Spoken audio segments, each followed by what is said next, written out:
ইতি, সানজিদা, পিছন দিক দিয়ে ঋতু আর অন্তর আমাকে লাথি মারে, যেটার ভিডিওর প্রুফ আছে। বন্ধুরা, আপনারা সবাই তো জানেন গতকাল রাতে মিথিলা এবং ইয়াসিনের উপর হামলা করেছিল টিম রাকিব হোসাইন।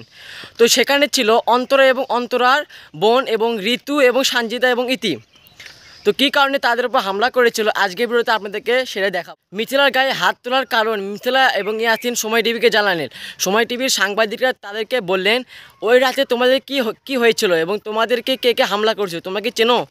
তো ইয়াসিন এবং মিথিলা বলল, হ্যাঁ আমরা ওদের সবাইকে চিনি। ইয়াসিন এবং মিথিলা সময় টিভির ইন্টারভিউতে তারা বলছিল তারা তাদের বিজনেসের মিটিংয়ের কারণে তারা সেখানে গিয়েছিল এবং অন্তরার বোনেরা তাদেরকে ডিস্টার্ব করেছিল এবং তাদের সাথে ঝামেলা করতে আসছিল।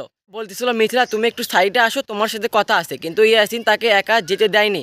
যখনই ইয়াসিন মিথিলাকে একা যেতে দিল না, তখনই তাদের মধ্যে লাগে ঝামেলা।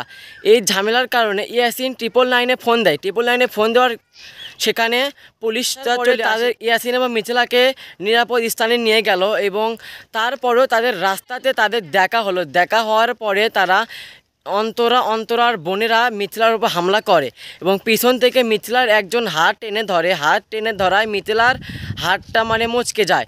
তখনই মিথিলা অন্তরার যে বড় বোন আছে তাই ফোন দিয়ে মিথিলার ঘাড়ে আঘাত করে। আঘাত করার কারণে মিথিলা ঘাড়ে অনেক ব্যথা পায় এবং সেই তখন অজ্ঞান হয়ে যায়।